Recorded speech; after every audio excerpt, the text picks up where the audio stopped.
Question number third हमारा कह रहा है, क्वेश्चन नंबर थर्ड कह रहा है what is the magnitude of gravitational force between the earth and 1 kilogram object on its surface. ठीक है, देखो हमारे पास दो बॉडीज़ हैं, एक अर्थ है और एक कोई बॉडी है 1 किलोग्राम की। ठीक है, कुछ भी हो सकता है, बंदा हो सकता है या फिर कोई बॉल वॉल हो सकती है, ऑब्जेक्ट हो सकता है। ठीक है, अर्थ पर एक बॉल रखी हुई है, बॉल मान लेते हैं, अर्थ पर एक बॉल रखी हुई है 1 किलो की। ठीक है, उन दोनों के बीच में कितनी ग्रेविटेशनल फोर्स लग रही है ये बतानी है। ठीक है, और मास तुम्हें अर्थ का दे ही रखा है, ये देखो मास अर्थ का तुम्हें दे रखा है, ऑब्जेक्ट का मास दे दिया, अर्थ का मास दे दिया, तो मुझे दोनों मासेस मिल गए m1 और m2। ठीक है, जी की वैल्यू मुझे पता ही होती है, और उन दोनों के बीच में डिस्टेंस क्या होगा, रेडियस ही तो होगा। अरे रेडियस को ही तो मानेंगे, रेडियस केवल रेडियस को क्यों मानेंगे, क्योंकि बॉल का रेडियस क्या होगा, नेग्लिजिबल, तो वो जीरो हो जाएगा। ठीक है, बात है समझे। चलो इस क्वेश्चन करते हैं आराम से। देखो बेटा, तो छोटा सा डायग्राम बना ले, या फिर चलो छोटा सा डायग्राम छोड़ो, सॉल्यूशन देखते हैं इसका। तो बेटा मुझे क्या क्या दे दिया है, मुझे बेटा जी की वैल्यू पता होती है 6.67 इंटू में 10⁻⁻11 न्यूटन मीटर स्क्वायर। ठीक है, ऊपर कर लेता हूँ थोड़ी सी।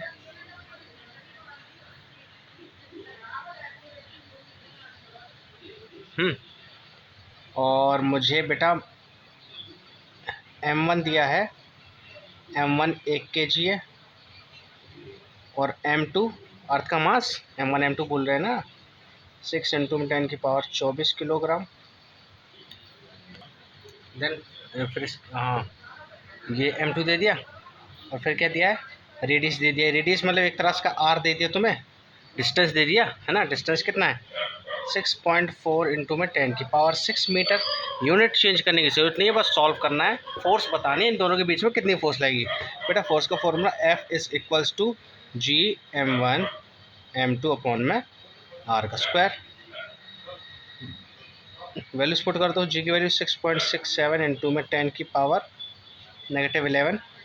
दैन फिर इंटू में 1 kg m1, और m2 कितना है 6.4 इंटू में 10⁻6। ओके, r कितना है बेटा 6.4 इंटू में 10⁻6 का स्क्वायर। इतनी बात समझ में आई। अब देखो, अब यहाँ पर देखो, देखो इसे कैसे लिख लूँगा, 6.67 इंटू में, अब ध्यान से देखना, 10⁻11, 1 को लिखो ना लिखो, 6.4 इंटू में 10⁻6, और देखो ये स्क्वायर है ना, तो इसको कैसे लिख सकता हूँ, इसे ऐसे लिख सकता हूँ 6.4 इंटू में 10⁻12। बताओ लिख सकता हूँ नहीं लिख सकता हूँ। देखो ये स्क्वायर है ना, स्क्वायर है, स्क्वायर ही तो है, होल पावर स्क्वायर है। तो जब भी बेटा स्क्वायर मतलब किसी पावर के ऊपर अगर स्क्वायर होता है ना, देखो ये 10⁻6 है, 10⁻6 के ऊपर स्क्वायर है ना, तो जब भी किसी पावर के ऊपर स्क्वायर होता है ना, तो पावर और स्क्वायर, पावर और स्क्वायर का क्या हो जाता है, मल्टीप्लाई होता है। ठीक है, तो 6 2 12, तो ये 12 हो जाएगा। ठीक है, अच्छा अब इसका क्या होगा, मैं देखो अब स्क्वायर है ना, तो मैं क्या कर सकता हूँ 6.4 इंटू 6.4 नहीं लिख सकता, क्या बताओ, है ना। अगर देखो मेरा ऐसा होता, जैसे अगर मेरा ऐसे होता है, जैसे 2 का स्क्वायर होता है, तो उसको मैं कैसे लिख सकता हूँ, 2 इंटू 2 नहीं लिख सकता। ऐसे मेरा 6.4 का यहाँ पर स्क्वायर है, तो 6.4 मैं ऐसे लिख सकता हूँ, है ना, सही है। अच्छा और आगे देखो, अब मैं क्या करूँगा, यहाँ से पॉइंट को हटाऊँगा, यहाँ से पॉइंट को हटाऊँगा, देखो जैसे मैंने इस वाले पॉइंट को हटाया, तो दो जीरो नीचे बढ़ जाएंगे, 100 बढ़ जाएगा, तो 100 को मैं 10⁻² लिख सकता हूँ, 10² लिख सकता हूँ। अच्छा अब देखो एक पॉइंट यहाँ से हटाया, एक पॉइंट यहाँ से हटाया, ठीक है, तो ऊपर, तो देखो एक पॉइंट हटाऊँगा तो ऊपर 10 बढ़ जाएगा, फिर एक और हटाऊँगा, फिर एक और 10 बढ़ जाएगा, तो एक और 10⁻² मतलब 10² आ जाएगा। बताओ सही है। अब देखो क्या हुआ, 667 इंटू में 10⁻11 इंटू में 6 पॉइंट, ये भी बचा हुआ है, तो मैं क्या करूँगा, देखो रुक जाओ 6 पॉइंट, अब एक काम करो, यहाँ से भी हटा लो पॉइंट को, है ना, यहाँ से भी हटा लो, जैसे यहाँ से हटाओगे तो यहाँ पर 10 और बढ़ जाएगा। ओके, तो ये 64 रह जाएगा यहाँ पर। 64 इंटू में 10⁶ इंटू में 10 स्क्वायर, देन 64 इंटू में 64 इंटू में 10, 12 इंटू में 10 स्क्वायर इंटू में 10। ठीक है, अब आपका 10 स्क्वायर से बेटा 10 स्क्वायर कट जाएगा। Same same. अभी जितनी भी 10 10 वाली वैल्यूज़ हैं इनको ऊपर ले जाओ। ठीक है, जितनी भी 10 10 वाली वैल्यूज़ हैं इनको ऊपर ले जाओ। जैसे सारी पावर्स को ऊपर ले जाऊँगा तो सारे 10 की पावर क्या हो जाएंगे, ऐड हो जाएंगे। देखो ऐसे हो जाएंगे, देखो 6 6 7 इंटू में क्या क्या बचा, पहले नंबर लिख लो। 64 इंटू, अब देखो 10 की पावर -11 इंटू में 10 की पावर 6 तो है ही। अब देखो ये जो 12 है, ये जो 12 है इसको भी मैं ऊपर ले जाऊंगा।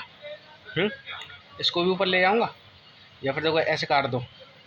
यहाँ से देखो यहाँ पर कितने सारे 10 होंगे, यहाँ पे मल्टीप्लाई में कितने सारे 10 होंगे, यहाँ पर 12 10 ही तो होंगे। 10 इंटू 10 इंटू 10 12 10 ही तो होंगे, मतलब 12 बार 10 का मल्टीप्लाई हो रहा होगा। और ऊपर कितने, ऊपर 6 हैं, तो मैं पूरे 6 को इसमें से काट दूंगा तो यहाँ पे कितने बचेंगे, 10 की पावर 6 बताओ। और इस 10 की पावर 6 को मैं ऊपर लेके जाऊँगा, 10 की पावर 6 को ऊपर लेके जाऊँगा तो ये 10 की पावर -6 हो जाएगा, क्योंकि पावर बदल जाएगा ना, नीचे से ऊपर गया हूँ। बताइए समझे। और एक 10 ये है ही, तो ऐसे भी ऊपर ले जाओ 10 की पावर -1। अब नीचे क्या बचा, 64 इंटू में 64। ओके, 64 इंटू में 64, बाकी सारी तो चीज़ें ऐसी कैसी। अच्छा, अब देखो जितनी पावर्स हैं ना सबको ऐड कर दो। ऐड करूँगा तो क्या आएगा, देखो ऐसा करके ऐड करूँगा ना, जब भी बेस सेम होता है पावर्स ऐड हो जाती है। -11 + 6 -6 -1 कितना आएगा आंसर, बता देखो। कितना आएगा, देखो यहाँ से देखो, ये प्लस का है, ये माइनस फिर माइनस। ठीक है, अब देखो ऐसे देख लो, माइनस प्लस, तो माइनस का 7, देन फिर 6 + 11 माइनस, है ना, पता नहीं समझ में। अब देखो इन दोनों को प्लस कर लो तो कितना आएगा, माइनस माइनस प्लस हो जाएंगे तो 11 18 हो गए, देन +6। अच्छा, अब इसे सॉल्व करो, माइनस का कितना आएगा 12, 13 5 16 17, यही आएगा क्या, हाँ यही आएगा। माइनस का 12 आ गया बेटा, तो माइनस का 12 कर दो ऊपर। 6 6 7 इंटू में 64 इंटू में 10 की पावर -12। ओके,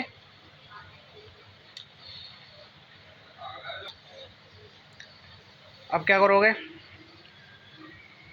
अपॉन में 64 इंटू में 64 बचा।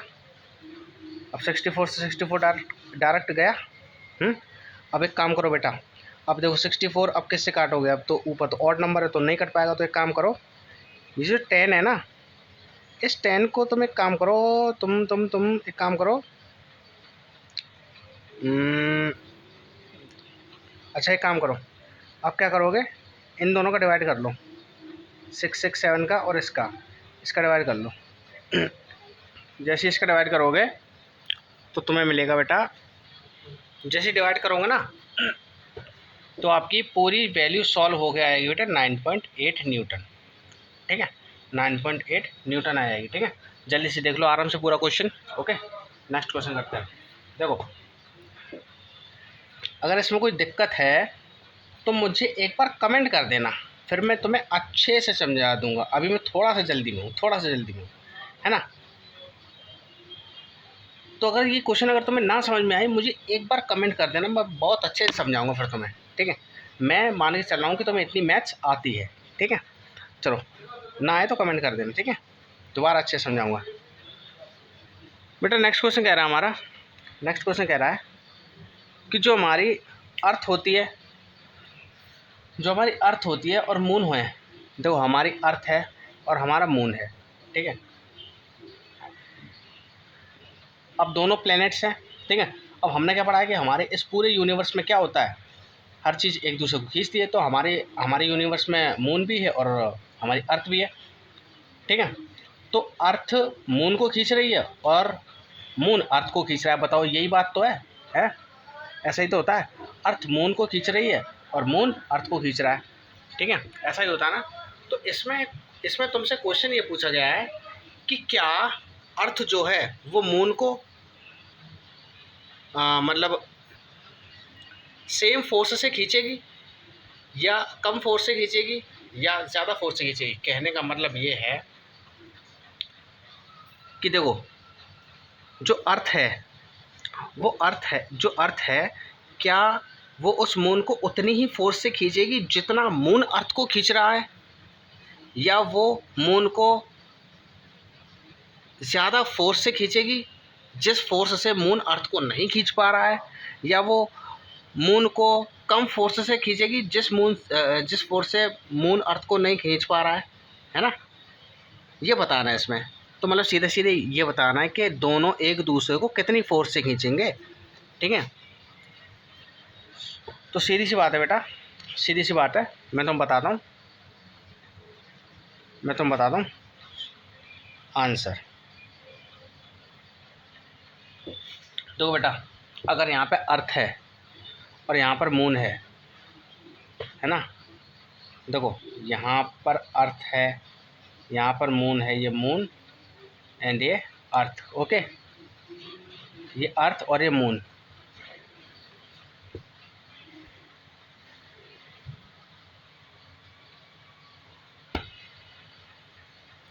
ये रही अर्थ और ये रहा मून, ठीक है।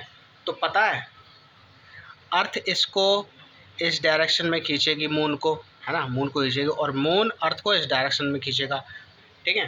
तो देखो डायरेक्शन अपोजिट है, ये राइट डायरेक्शन में है, ये लेफ्ट डायरेक्शन में है, ठीक है।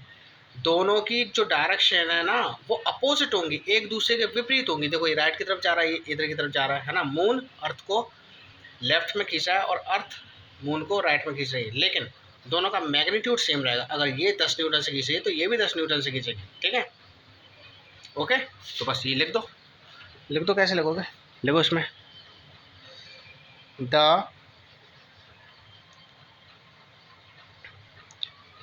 Earth and moon attracts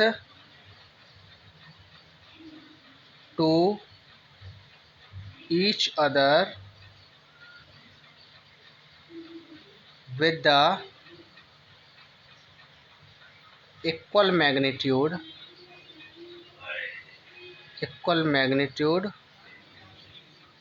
but in the opposite direction, ठीक है। लिख लो, छाप लो। Okay, thank you very much.